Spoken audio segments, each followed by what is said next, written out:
Hello everyone, and welcome to our midweek excuse to chat about our personal video game experiences, the Tuesday checklist on a Wednesday. This week, we're taking a look back at the lofty gaming heights of 2021 to pick our Game of the Year, which is kind of weird considering it feels like it's been 2 minutes since we were rounding up 2020, to be honest. Time has indeed passed though, and with so many amazing releases over the past 12 months, we've gotten together to discuss the ones that made the biggest impression on each of us.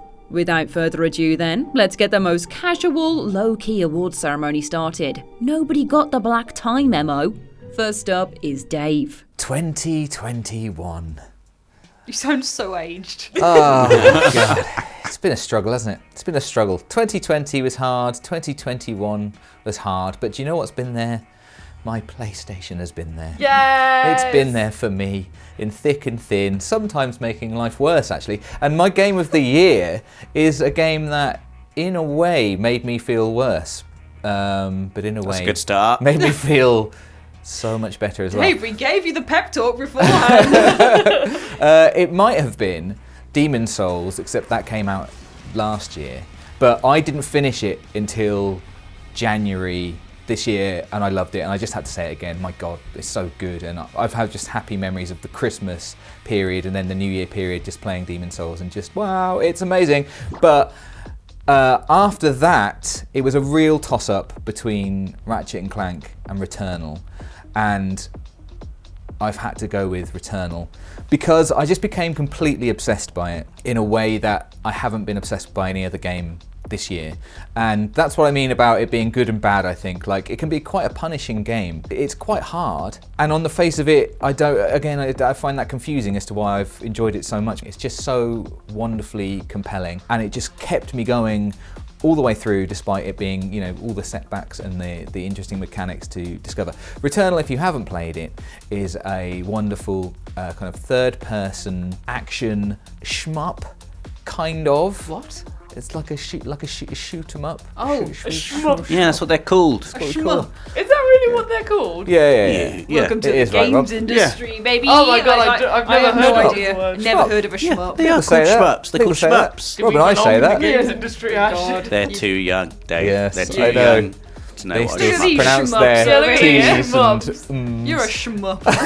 I've been called worse. Well, shmups are traditionally 2D, but Returnal sort of has the DNA of a shmup and puts it into... It's like a bullet hell 3D, kind of yes. a, you know, kind Oh, of shmup. thing. Yeah, shmup. It's probably not a shmup, and I probably am a shmup for saying so. You're a shmup pit. Rob mentioned DNA there, and we've talked about this before. It's by Housemarque, who, for me, like they've made many games, but the game that I absolutely loved was Resogun, which was, I can't remember if it was a launch title. It was a very near to launch title for PS4 launch. and it was so good. And when I knew they were making this PS5 game that was now kind of like a third-person perspective, I didn't really understand how they were going to translate, because their DNA is very much in this kind of bullet hell, shoot 'em up, sort of slightly arcade style gameplay. I didn't know how they were going to bring that through, and there was talk of like a story, and you know, the Resogun story was just like aliens are invading, save the humans. That was it. I was like, wow, okay, they're going to add a few more bullet points to this story. How are they going to do it? It's an absolute masterclass. It's like, it's its own genre. It just brings together all these things that I think Housemarque were already really known well for, and applies them to a completely new genre, and then brings in things that they didn't have so much experience of, in my opinion, like storytelling. They've weaved this incredible, mysterious story, which is really what makes the whole game so compelling the whole way through. Is I wanted to know all the time what was going on, what was the story, why were we on this planet, why I couldn't die. And it's just incredible how they have weaved the narrative with the mechanics. It's absolutely faultless, I think. On top of that, then, it just feels so good to play. It looks wonderful. It's really funny to me that Celine's like default movement is to absolutely peg it everywhere. But when you start playing Returnal, I like defy you not to like just try to just walk as slowly as possible, because you're just looking at everything, because it's so beautiful. And again, because it's so mysterious. You don't understand anything about the world or the game when you start playing it. Music, Dave. The music's great, isn't it? The music, that's what got me straight away. I spoke recently about my favourite boss fight in the game, Biome 4.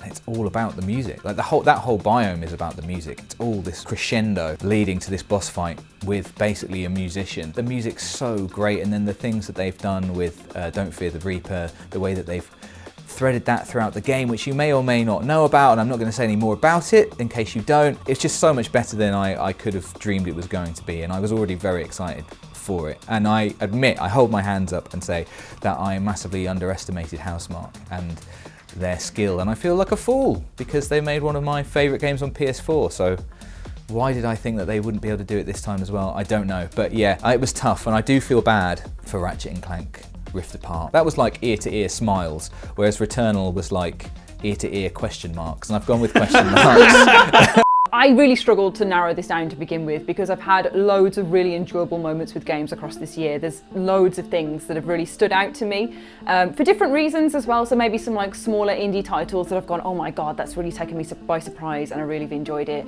And like bigger ones that have kind of come up and totally swept me up into them. So a little shout out I want to give, like Yoda, to Lamentum, which is this 2D pixel art horror game that you play as a poor little man who's trying to help his ill wife and goes to this manor and it transforms into some otherworldly horror zone. It was really much better than I ever would have given it credit for to begin with. I saw it and thought, oh, I'll give it a go. And it totally swept me off my feet. I was really invested in the story. I was really invested in finding all the little items and interacting with the monsters. It had great monster design. So yeah, I loved Lamentum, and I think that really is deserving of a shout out in this video. Otherwise, Village obviously is up there for me, but I feel like I'm betraying it slightly by saying Deathloop is my game of the year, because it's not a horror game. That's basically it. But, basically, you're trying to come to terms with the fact that a non-horror game is your game of the year. Yeah, and it really, really is, because I dove like feet first, head first, arm first, all of it. I don't know which one went first, but I was in. I was in it. Just dove into it. I dove into it. Deathloop is this island, the Isle of Black Reef, and every day you wake up on the beach, hungover again, and have to figure out how to stop this time loop from constantly recurring. There's a bunch of Eternalists who are basically people that want to party hard forever on this island. They want the loop to continue so they can carry on, you know, rocking out Andrew WK style. And then there are visionaries who are kind of like the heads of the island who have come together and kind of crafted different parts of it. So you find all this out very early on. That there are visionaries who are your targets, there are Eternalists who are their lackeys, and there's you, Cole, and there's Juliana as well, who's kind of at the heart of all this, who's directing people on the island and has a memory of the loops, because everyone else forgets every time. But Cole can retain his memories, and so can Juliana. So it's like assassin versus assassin moment, as he's trying to kill everyone on the island to break the loop and escape, and she wants to stay with all the partiers and make it last forever. Now that all the stories happened, it's just a really good game. It's just really, really compelling. Playing it on PS5 meant you got all of the glorious visuals. It's snapping in and out of it super fast. When you die, you come back instantly, and the haptics. But like, apart from all of the technical stuff, it's just really engrossing. Like, I love something that you can go around and pick up all of the pieces to a puzzle and like learn about it. So you'll find like notes and figure out different parts of what's going on the island. It's not just this loop and these people. There's strange bunkers that you can see but you can't get into that you've got to figure out what to do with. There's people who kind of step away from what you'd expect from an Eternalist or expect from a visionary, and you get to figure out their like personal lives and secrets. And it all comes together to make the murder puzzle, where you figure out your best way to move through this island, kill everyone you need to kill, and hopefully come out the other side and break the loop. So it's like an elongated story of putting all these bits together, and you can do them in so many different ways. So you don't just do it once and you're like, oh, okay. When you figured out how to kill someone, you can go back and try it again another way. You can find other information that makes things easier or changes something further in the day or further in the timeline.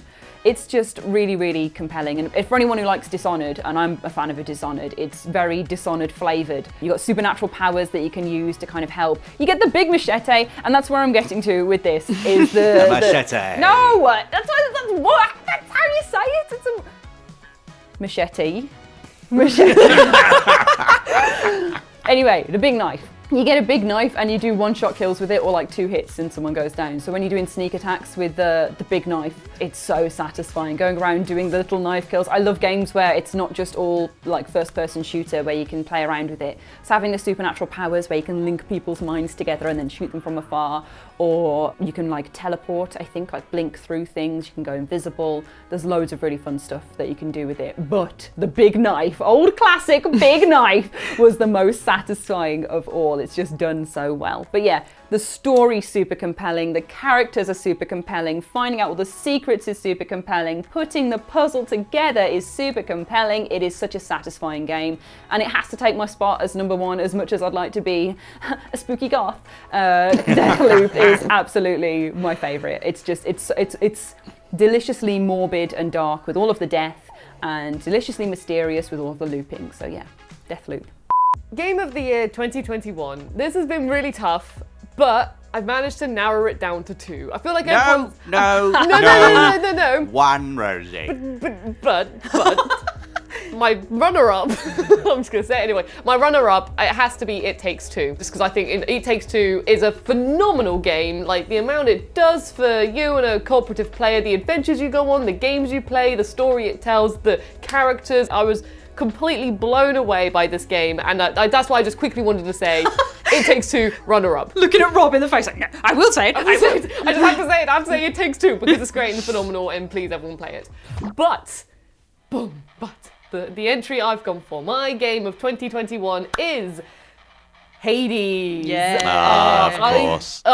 This game completely caught me off guard. So it came to PlayStation in 2021. Critically acclaimed game. Well, so this is the thing. Who would have thought it would be so good? Everyone would say, like, you know, oh, it's critically acclaimed and won all of these awards and stuff like that. And I've been like hoping it was coming to PlayStation, and then it finally did, and I was very excited. But I was also like, oh, everyone says this game's amazing, but you know when you're sometimes thinking, is it overhyped? You're like, okay, everyone's like, is it really as good as everyone's saying it is? So I went into it, you know, with an open mind, as if I hadn't heard anything about it before, and it just completely gripped me from the get-go. As soon as I booted it up, like, I mean, the art direction for the game is it's such a beautiful game. The strong color contrast, like with the red, the purples, the golds, the greens, and when you're in Tartarus, it's just a stunning game. So immediately I was like, yes, I'm all up for this beautiful art style. I've never really played a game, you know, like when you go through a dungeon, you die, you start all the way back, like, you know, like Returnal. I've never really tried anything much like that before. So at first, you know, I went into the underworld trying to escape my dad, Hades, and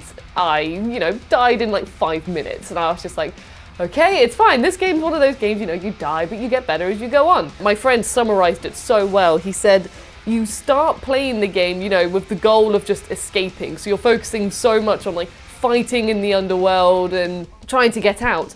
But the beauty is that every time you die, there's lots of characters in the House of Hades that you can interact with. Just from talking to them more and more, your experience, you know, goes from you starting it just wanting to escape the House of Hades to actually you're playing it and you're fighting to get to know these characters more and to get to progress the story more. And obviously you're still hooked on trying to escape, but the transition between, you know, your first story of just escape the House of Hades because Hades is he's Hades. It's just being Hades. Spoilers as well for Hades, just in case. Not big spoilers. So every time you die, the story progresses. When I died a certain amount of times, I had a flashback which was given hints of Zagreus' mother, Zagreus being the son of Hades, the character who you're playing as. And then it goes from just escaping to what's going on with your mother? Why is she not in the underworld? Who is she? Why is it a forbidden topic to talk about her? And then you start hearing about, you know, stories from the gods of Olympus who help you when you're in the underworld. And then you're thinking more like, do I trust the gods? I wasn't really trusting them at first, but, you know, talking to them, I grew to really like them all. I liked their different quirks. I liked the way they interacted and the abilities they give. There's such a variety in strengths. You can apply like something for your, like say, your quick attack, your stronger attack, you can cast, and just mixing up all their abilities. And then sometimes the gods interact with each other like, oh, so I see that you have Aphrodite's ability. Well, I've got something that would, like, you know, go really well with that. The story and your objective is always changing, yet the game is still the same. You're escaping the underworld. You're still doing the same dungeons. You're going through the same thing. But because it's so much fun and it's so engaging, and the music is so good as well. The music is just brilliant, and the way, like, you know, it's let's say Tartarus, and you're like, it all starts with like very gentle, and then as it gets on, you just hear then like a dun dun dun dun dun dun, and there's just like a full-on guitar song. I think that's a different song I've blended in, but either way, it's just so brilliantly progressive with the music. I spent over 100 hours on this game. I never got tired of it. I loved upgrading my House of Hades. At first, Zagreus is like, I don't want to do anything, father. What are you doing? And then by the end of it, it's like, oh, go on then, mate. I'll upgrade the kitchen. The chef can have a nice desk to be a chef on. And yes. The cooking desk. the kitchen surface, you know, to do his kitchen thing. And it's just, honestly, it's won awards for a reason. I can't believe that I went into it thinking, oh, maybe, you know, everyone's saying it's great. Maybe it's not as great as everyone says. Take it all back. It's honestly, it's gripping. The music's great. It looks stunning. The characters are phenomenal. The story, it's a great, great, great game. The gameplay's great, and please, everyone try it out, because you can do the dungeon in an hour. So even if you've got a lunch break, you can just do a really fun run, then you talk to the characters and boom, you've done like a whole story section already. You've progressed. It's not as if you died in vain. Every time you die, it's actually good. You're progressing the story. You're progressing everything. You get rewarded for dying, but also rewarded for winning. It's so good. It's such a good game. And this is just some of the reasons why it's my game of 2021. So my game of the year for 2021 is a game that came out right at the beginning of 2021, and for me, I don't think I've had as much fun with any other game this year, and that game is Hitman 3, which I got very obsessed with at the beginning of the year. Absolutely loved Hitman 3. I'd not played either of the other games in the World of Assassination trilogy. In fact, Hitman was a franchise that I tried to love many times in the past and kept bouncing off it because I was playing it wrong. I was playing it like Metal Gear Solid and not like Hitman. But Hitman 3 is the game that finally taught me how to play Hitman. And once I finally got in my head what I was supposed to be doing, it's just a wonderful, each level. I think Hitman 3 is IO Interactive at the absolute top of their game as well, in terms of creating levels that are multi-layered, really fun to explore, full of so much stuff that you can be playing one level literally for weeks and weeks on end and still finding new ways to assassinate who you've got to assassinate. Little secrets, little Easter eggs, new ways to access certain areas of the level. It's just so much fun, and they've just made each level amazing as well. Like, I was playing through the game, and Dubai is a really great opening. It looks absolutely beautiful when you enter the atrium for the first time. This golden light is shining through these huge windows, and you're like, this is just an amazing playground. And you know, you're knocking out toilet attendants and putting on their clothes and knocking out chefs and poisoning drinks and climbing up the side of the building and smearing stuff on their desks. Yes. On those desks. Knifing their parachutes and raising the alarm so that your target's like, oh, they're trying to escape by parachute, but there's a hole in their parachute. They plunge to their death. Oh, it's so funny. But Oh, the laughs. that is, it's such a slapstick game. It's almost like a Tarantino movie in that way. Like, it's funny all the time. It's funny. It's a little bit over the top. It's a bit cartoony, but they've just nailed the tone of it beautifully. But every time I started a new level in Hitman 3, again I got that wave of, oh my god, this is my favourite level. And in fact, when I got to the Dartmoor level, which is one of the very early levels in the game, I made the conscious decision that I was going to get the platinum for this game, and I was like, okay, nothing is going to beat the Dartmoor level. It's so good. It's like this big murder house, basically. It's a house where a murder mystery would be set, and in fact there is a murder mystery going on there. There's a private detective walking around, and you can knock him out and take his clothes and literally play a murder mystery, even though that's not your main objective.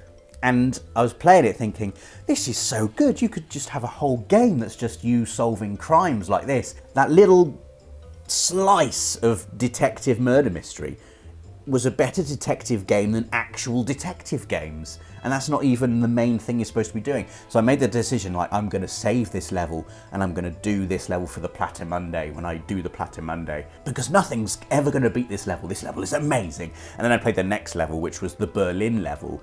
And again, I was like, oh, this level's even better than the Dartmoor level. So I made an entire video about the Berlin level and how that was absolutely the best level of Hitman. Nothing could ever beat the Berlin level. And then there's another level after that in China, which could be even better. And then another level that is on a par as well. Every single time, I just couldn't believe how well designed and how just ridiculously fun everything was. And I finally understood that you're not just supposed to play it stealthily and do it and move on. You're supposed to literally take 10, 20 hours with each individual level and play them over and over and over and over and over, learning all of their little secrets. And it's just so much fun to do that. It's so funny. The Dartmoor level, all the different ways you can kill the main target. Oh, the electrocution. You sit her down for a family portrait, you hook up the chair to some faulty electrics, you hook it up to the camera that you're taking the photo with, and you hit the photo, and it gives you like a snapshot of the photo, and she's like, ah! Oh my God! And all the rest of the family are just standing there with their drinks. It's honestly hilarious. It happened on the stream. I was in tears laughing at it. It's just so good. Just murdering people with rolled up newspapers and throwing snooker balls at their heads and hiding them in laundry baskets, drowning them in toilets in their own sick after you've poisoned their takeaway food. Oh, wonderful, wonderful game. And obviously there were many games that came out in 2021 that probably were, from a technical standpoint, from a storytelling standpoint, better than Hitman 3. Yes, but I don't think I had as much just pure fun with any game in 2021 as I did with Hitman 3, and that's why it's my game of the year. So, my game of the year for 2021. You might want to say that again. Ash was yawning. So, Sorry. Carrot, continue. so Go on. Just like your entry, Rob. So my game. And we wonder why Rob is furious all the time, eh? What was your game of the year 2021? Let us know in the comments below. As always, this has been PlayStation Access. Don't forget to subscribe and click the notification bell for more PlayStation goodness, and we'll see you again very soon. Happy holidays, everyone! PlayStation